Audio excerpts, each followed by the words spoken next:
Ruby's in gear. That could have been bad. Luckily that wasn't bad.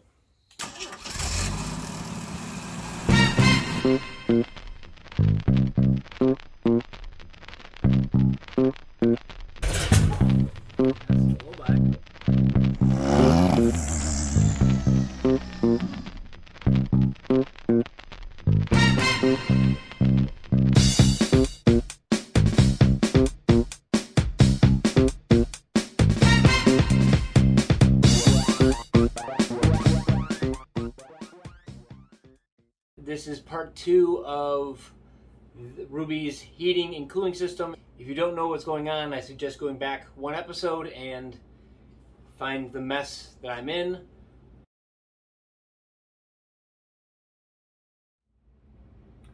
Welcome back. It's been a couple days since the last time we were on here. Just things got busy and I couldn't get out here. So I don't even remember where we left off. I think we kind of left off with I have to run the fans, which we're going to do today. And I still haven't gotten the clamps I need for this, which I'm going to do today. For sure, get those clamps. I took the radiator out because it was just full of crud from the engine. Flushed it out again, put it back in, so that's ready to go. What I am going to do with this wiring really quick is, I was thinking about it, what I want to do is connect my power and grounds and extend the wires from the fans out to over here somewhere where I'm going to put spade connectors on them. That way I can disconnect it and take the radiator out, because I'm not quite sure how many more times I'm going to have to flush this radiator out with stuff that's coming out of the block after we've been running it. So it's just going to be easier if I extend the wires and just put connectors over here, and then I'll shrink tube the connectors just to keep them protected from the elements. And if I ever have to take the radiator out, just cut the shrink tubing, disconnect the connectors, take the radiator out. When I put it back in, just plug it back in. So we do have to run a couple sets of wires over here. I know I've got to put a spade end on over here to this. I'm just going to connect both. It probably doesn't matter. I can probably just run a single. If I splice these two white wires together, no power runs through here. It's just a signal wire, basically, that lets it know that it's gone to ground. So, if I just splice these together and run one wire over here to the spade terminal, it'll be nice and easy. Just slow the geese. And then I did put some holes in the fan plastic so I can run some zip ties. And I've got over there some more of the wire care loom to make it all kind of nice running across here. Try to keep it nice and nice looking. And then my brown wires here, these each go to each individual fan. So these I'm going to leave as individual wires running over here. And then I got to bring a ground wire off the fans, because the fans themselves need a ground. I know I had a couple comments on my last video on this that my fans were running backwards, and I did double check them again, and they were 100% blowing that way. They spin the right direction. The curve of the fan is the right direction. So they are right now set as pullers, and they are pulling air through the radiator as they should. I double checked it just to make sure. And how they set them from the factory is how I need them to go. So I'm going to start going in here and wiring. Again, you've seen me wire a half a dozen other videos. So I'm going to go do some wiring really quick, and then I'll bring you back in as I finish sections so you can see exactly what I mean for what I was doing. Here's where we are. This is wired in. I got the white wire to the sensor here, to just goes out to nothing currently. And then I've got this fan wired, and I've got this fan wired. Both I think just got pigtails on it. That will make it over to this area of the firewall. And I'll get all this into a loom and make it run really nice and clean right on top of the fans here. and then we'll put connectors on the ends. This is more wire care split loom, which, as you all know, I love. This is so great. This. This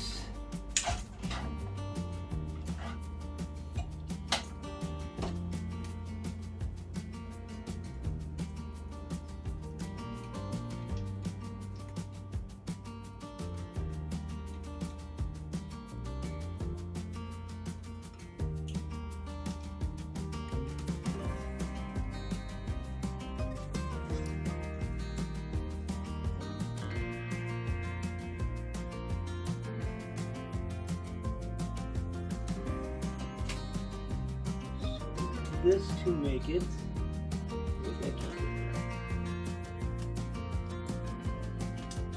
This one can't go through yet. This.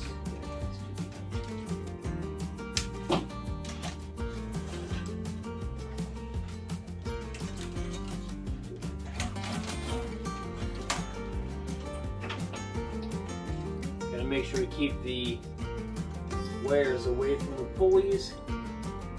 Fans are in, not touching anything, completely away from everywhere. I'm going to cut this split loom off about right there. Give me all my raw ends that I can then plug into. Is that what I want to do? Or do I want to make my connections and then run this all over here? I can do that too, put all my connections inside of the split loom. Make it look really nice too. Maybe we'll do it that way. The ground for this, because I have to ground my fans, there's a couple of different ways you could do it. You could just run a loop and wire it to the block, which not a big deal, you can do it. But because I'm up here in this part, I'm just going to loop my ground wire up into my headlight ground, because I know that ground wire goes right back to the to my ground strip. So I'm just going to ground off of the wiring up here in the headlight, and that way it just again keeps it nice and clean. Nothing's going to be crossing from this to the engine block, other than this, which I guess I could have ran around there. Yeah, it doesn't matter.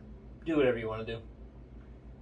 I was going through my electrical connector box, and I am out of spade connectors, specifically female spade connectors. I've got a bunch of male connectors, but no female spade connectors.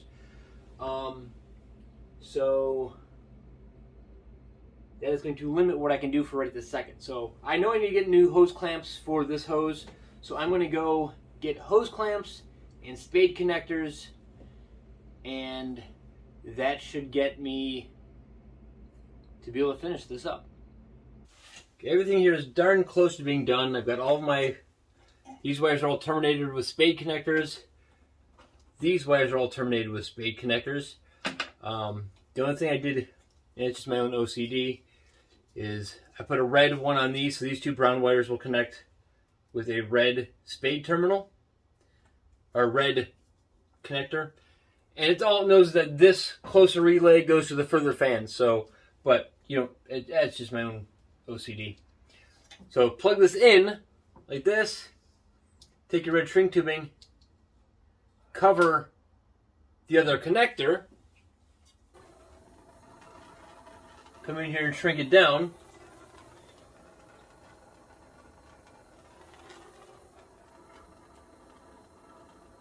Like that. Now, if for some reason the radiator has to come back out, all I need to do is cut this outer shrink tubing and pull this apart, and then when I go to put it back together, put another piece of shrink tubing on here, and it'll be sealed back up again. So I'm going to do the same thing on all of these. Then I will slide my wire loom over top of it, and this part from the fans to the relays will be done. And then we just got to run out these red wires to their main, and these black wires are a switched hot, so I have to figure out that. And then a ground from the fans is going to go, like I said, up to the headlights, which I will wire in. So I will finish getting these connected, and then we can actually test to see if this works by unplugging it and touching it to a ground. This side is all wired in, zip tied up nice and clean. I have a ground that runs up front here. I tapped it back into my headlight ground, so that's good. The last couple wires we have to hook up are these red wires, which these red wires are what take the power from the battery, and when the relay clicks, it sends it directly down the brown wires to turn the fans on. So this is the highest current wires. Power goes directly into the fans when the relay's clicked. This is the low amperage wire. This is what clicks the relay when the white wire goes to ground. This is what powers that side of the relay to click. I spliced the two black wires together because, again, this is a low amperage circuit, so this one black wire will have more than enough to power the relay. These I'm going to continue to run separate as two individual wires because these are running the higher amp of the system. But this is an Amazon purchase, so I still don't know if any of this part of it works. I know the fans work because I've run them, but I don't know if any of these relays work, so I'm going to hook these up to the battery just to get an idea of what is going on. This will go to a switched hot so that when you turn the vehicle off, the fans will shut off. There's two ways of doing this as well. My brother's truck, the fans run off of a switch that he has on the dash, so he can keep them running after his vehicle's stopped. He can let it run for a little while, then turn them off manually. I can always change that, but right now I'm just going to run it in as it would be normal and run it off of a switched hot wire. But for test purposes, we're just going to come to the battery and see what happens. For right now, is anything happen if I do this? Nothing. That's good because nothing should happen. There. Tuck that in there. And tuck that in. Those stay there, we're good. Again, just for testing. If I remove the white wire here and go to ground, fan should turn on. Just like that. The air is blowing back this way. So yeah. That would seem to be a good functioning circuit. Perfect. Only thing I need to do now is to finish wiring up these last two connectors. Find a switch hot, which is probably going to be one of the ones on the solenoid I'll just run to. And then finish looking at these lines with the hoses. Once I get all that finished up, then I'll bring you back in. We'll fill it up with coolant and start it and see if we can actually get the system to have a thermostat that opens and closes properly and fans that turn on and everything works. So give me a few minutes and we'll get that wired up.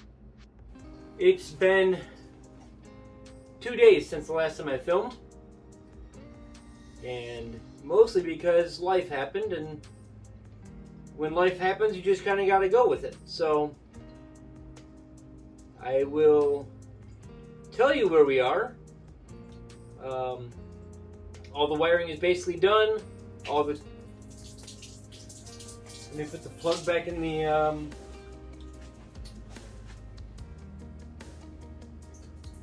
stop pouring out everywhere. Where did I put the plug? That was brilliant. I made sure all the hoses were in, but didn't put the plug back in. And I don't even know where it is right now. So let me collect everything I can. I know it was sitting over here. Right there. Found it. Anyway, as I was saying, the electrical is done. All the hoses are hooked up. Now the plug's back in the radiator. So I will fill up. This is pure coolant. And I will fill this up with water then, that way I get my 50-50. Or it should be darn close anyway.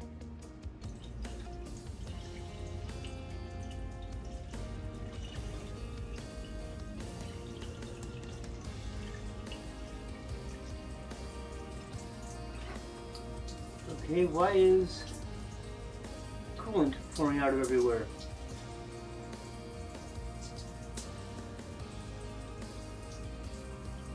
Why did my thermostat not seal?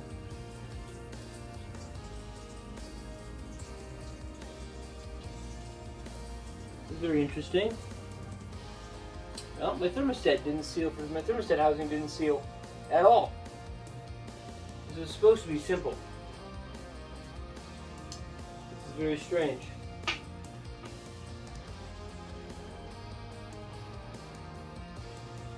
Very, very strange.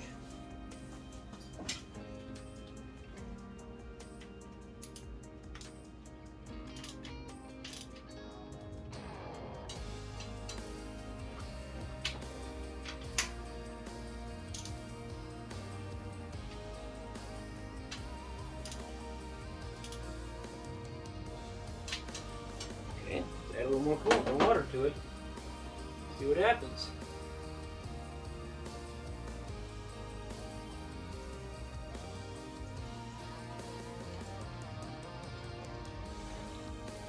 Water is just pouring out of the thermostat housing. I don't get it. This part was sealed before.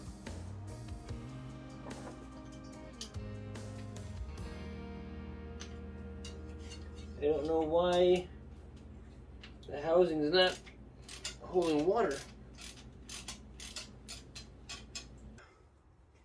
Okay, if worst case scenario, I'll just RTV the thermostat housing on.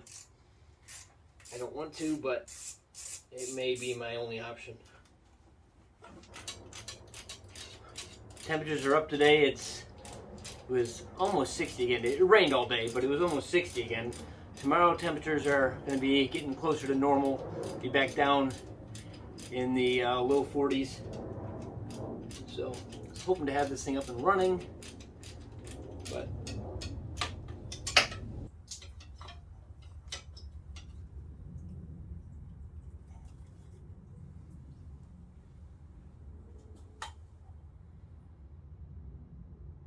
there's nothing wrong with the thermostat. It is not pinched anywhere. It does not look like that surface sealed though. If I look at the, like, this did not seal for some reason. I don't know if it got wet. But again, a gasket's a gasket. Technically it shouldn't need sealant on a gasket. It should seal.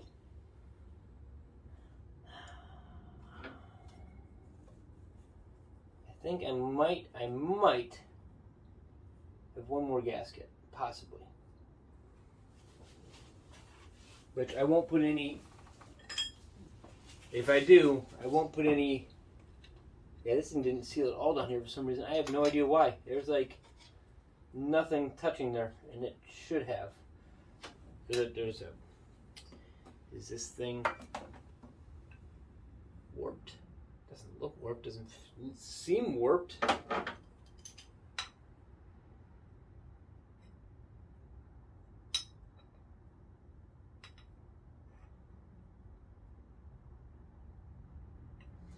No, that's very, very strange that it did not seal. I'm going to attempt to put this back in without any gasket sealant on it to see what happens, because hopefully if it still leaks, I don't waste another gasket. Which, again, I don't understand why it leaked before. It didn't with the last thermostat.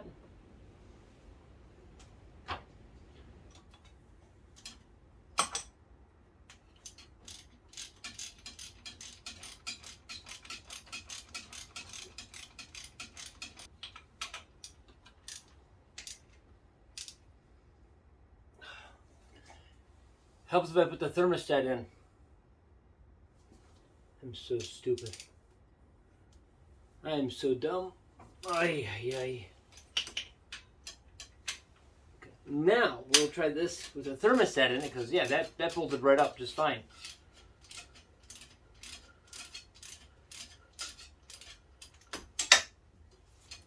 See, it's a good thing I didn't put sealant on there.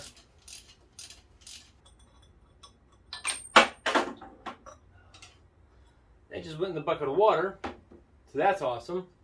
Okay, thermostat is in again. Thermostat housing. Let's try putting this on again. Let's see what happens if I put more water into it. It's got to be almost full.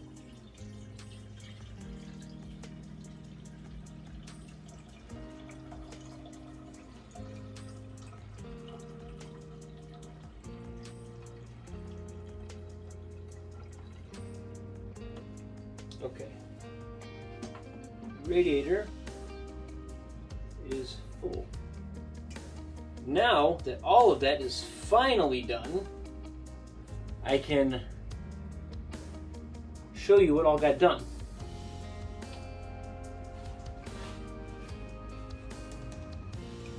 This is get the water out of here.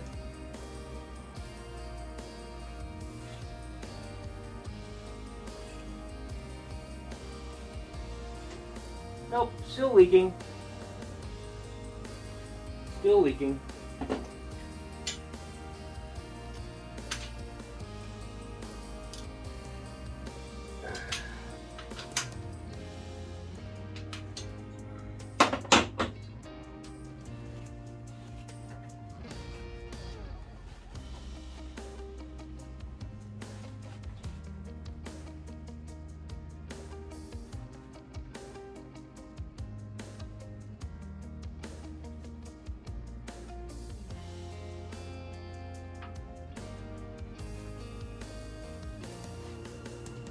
And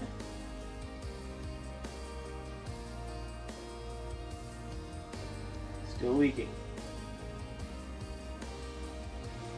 This is going to require our TV.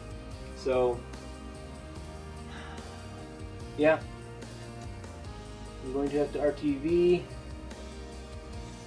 the thermostat housing on because something is not square, something's not something. I don't understand what. So I'm going to try to drain some coolant back into this jug so I don't lose all of my brand new coolant. And then we're going to pull it off, put our TV on it. I have now just RTV'd the thermostat housing into place. If that doesn't seal, I'm not quite sure what will make it seal. I may have to get another one of these because maybe there's something wrong with this. Because I said the factory one sealed without a problem. I don't know why this one does not want to seal. So tomorrow, when the RTV cures, we'll give this another shot. See you tomorrow. Well, to my knowledge, everything is tight. Let's hope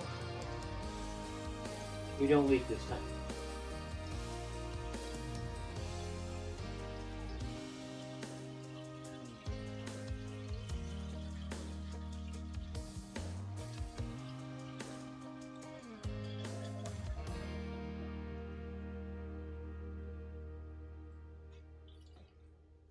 Some rusty water at the bottom of there. Mostly full of water. I'm going to get a little bit more in here. We are full of antifreeze. And the thermostat housing is not leaking. That's a plus. So we will cap it off.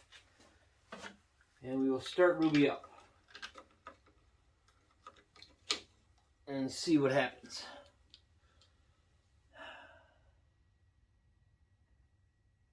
Yeah, hook the battery up, and we'll see if we've got anything functioning.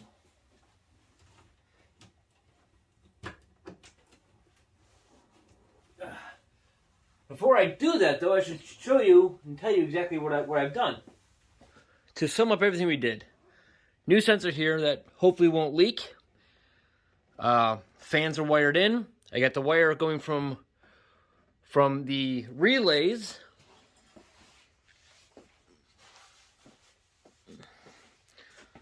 Got our relays mounted here. We have our power to our relays to the fans coming off of here. And for right now, I do not have a designated switched hot. So I have that purple wire right there is going to that side of my resistor. That is a switched hot wire. So for right now, that's where I'm running. That's not going to be permanent, but I just wanted to check to make sure the system's working. One of the last things I had to do was I knew that the fan switch was supposed to come on at 212 and go off at 197, if I remember. It's actually etched onto the switch, so I can look. But I had no way of knowing what was going on because the factory temp gauge in Ruby doesn't work. The aftermarket temp gauge in Ruby doesn't work. So now there is a third water temp gauge in Ruby, and this one works, supposedly, because it's brand new. So I'll be able to keep track of what my temp is roughly to know if the cooling system is working. And I did that with this here. So there was a plug right here in the intake manifold. So water runs through the intake manifold of a 258. I don't know if it does on all Jeep engines, but I know on the 258 it does. So I just pulled that plug out, and I did do a little bit of research, and I know a couple of guys are running their Hollies, their sniper systems, off of a sensor right here in the head, right here in the intake manifold, and they say it's darn close to what their temp gauge is reading inside the Jeep. So I'm pretty certain that this will give me an accurate enough reading to know that I'm not overheating, and that's the important thing. I mean, if I'm within a couple of degrees and the fans turn on and all that kind of stuff, I'm happy with that. So all my clamps are tight. Everything looks good. Let's fire Ruby up and see what happens.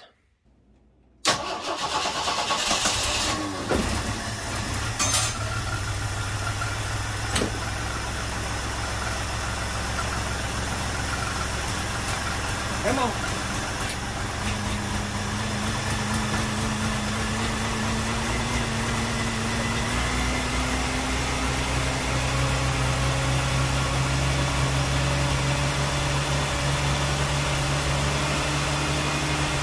Coming alive now.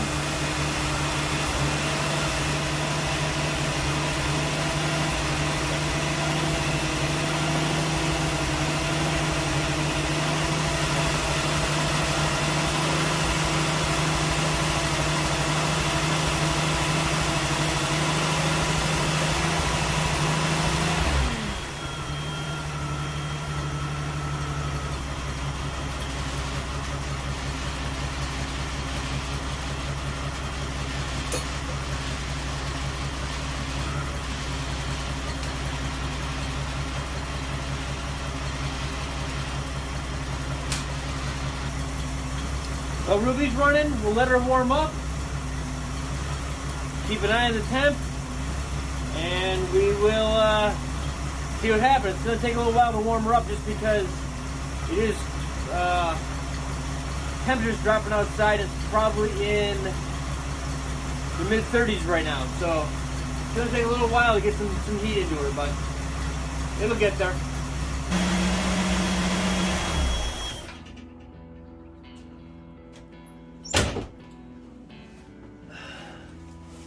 I just shut Ruby down. I've got a lot of steam. I got a lot of heat. But my temp gauge is barely moving. I bled this out to make sure. I bled out the temp gauge to make sure that it was actually working. I'm going to put a towel over this thing and see if it boils out on me.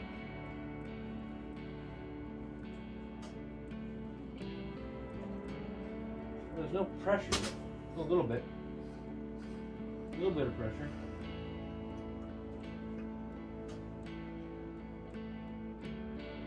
A little bit of pressure.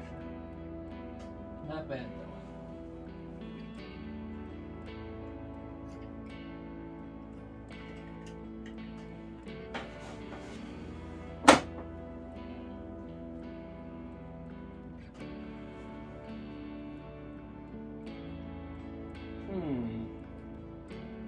It's like nothing in this bypass hose yet either, which is kind of weird.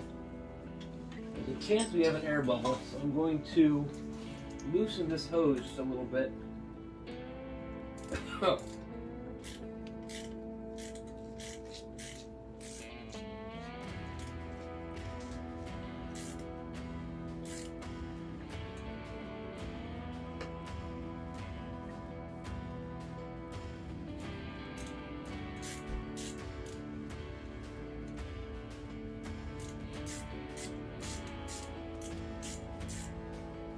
There's a lot of heat in here. This thing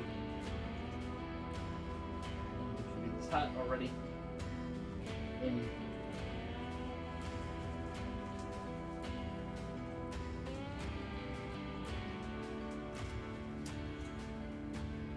not at least have something on the temp gauge.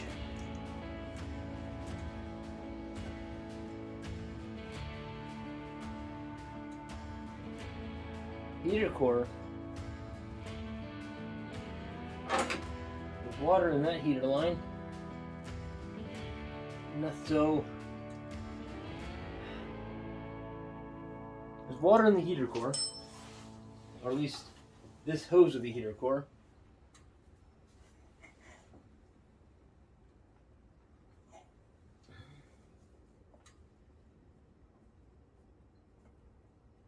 And there's anything on this side of the heater core yet. Interesting. This line, hot, don't really want to hold my hand on it. So this one doesn't move anything. So I'm not quite sure why I'm not getting anything on this one.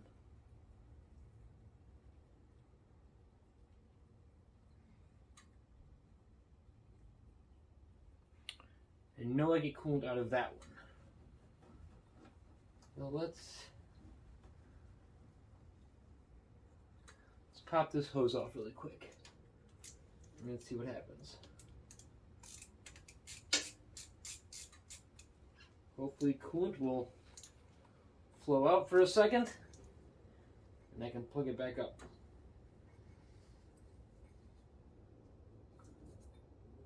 The hose is hot there.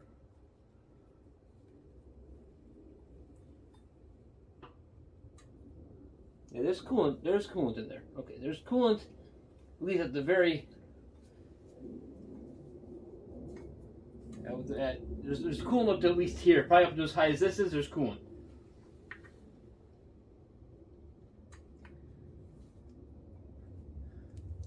So why won't it flow? Or at least, yeah, I'm not getting a good temp. Probably because the coolant isn't flowing over there like it is here. It's not flowing through the intake manifold, which isn't good. Well, let me fool around with this a bit and see what happens. So I hope you can hear me. Temperature gauge is going up. I started working air bubbles out of this line by just pumping it like this. Then it started getting warm. There's heat in this line now.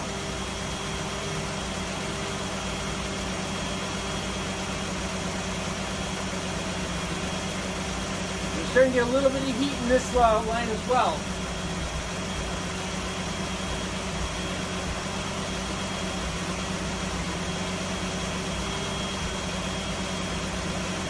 Go check inside and see what we got.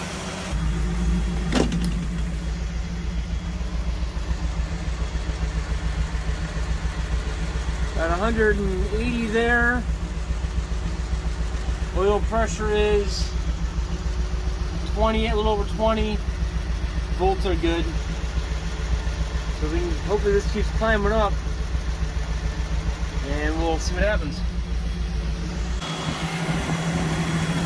So the fan's just kicked on.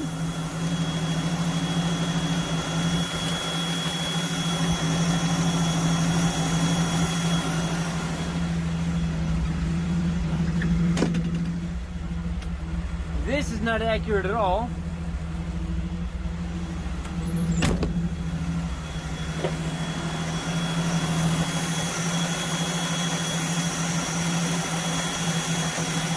if they shut off or not. But that means that that went to ground.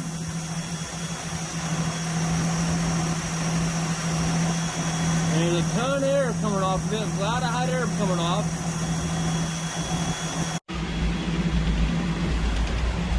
I finally have temperature in here.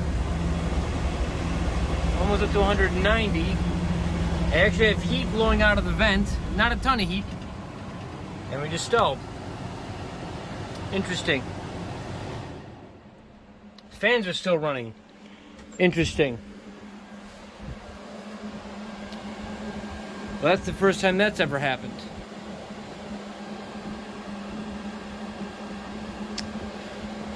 Interesting things. There's a chance I'm out of fuel. And it looks like that.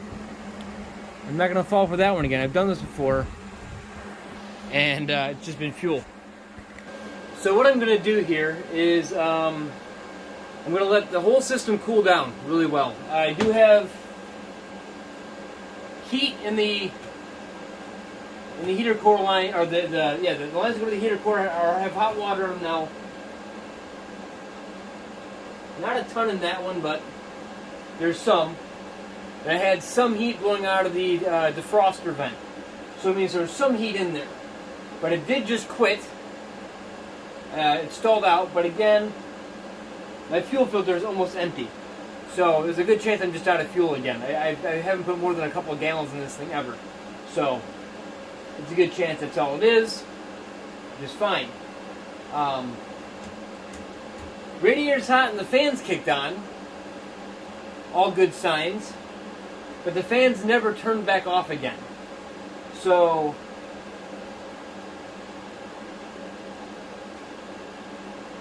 that I don't know. So what I'm going to do here is I'm going to turn the key off, turn the key back on, and see what happens. Maybe it should only run if that thing's going to ground. Let's find out.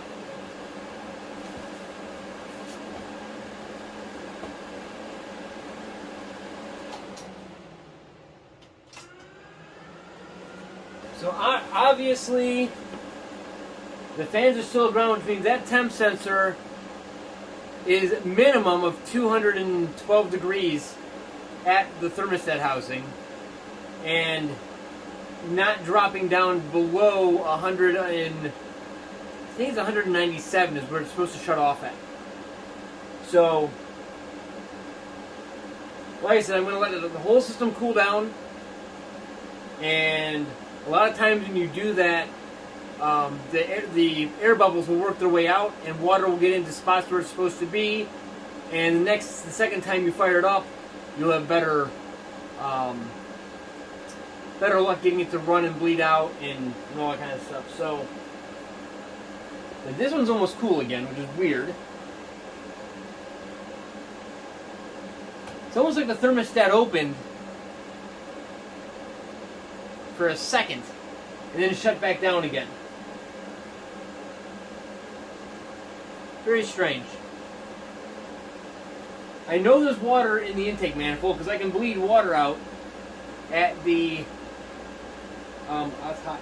I can bleed water out at the temp sensor. But it might be why I'm getting a wrong reading in there. If I'm not getting a solid amount of water on it, or it keeps dripping in water from over here, it could be why. Just want to see if this thing cools down like it's supposed to. I also don't want to drain my battery dead. These fans pull quite a bit of amperage.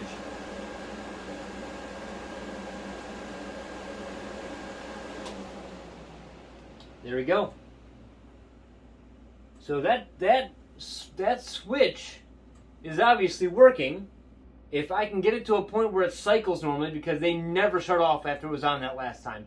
They just kept running and running and running and running, which means they weren't cooling, which means I don't think the water was circulating all the way yet.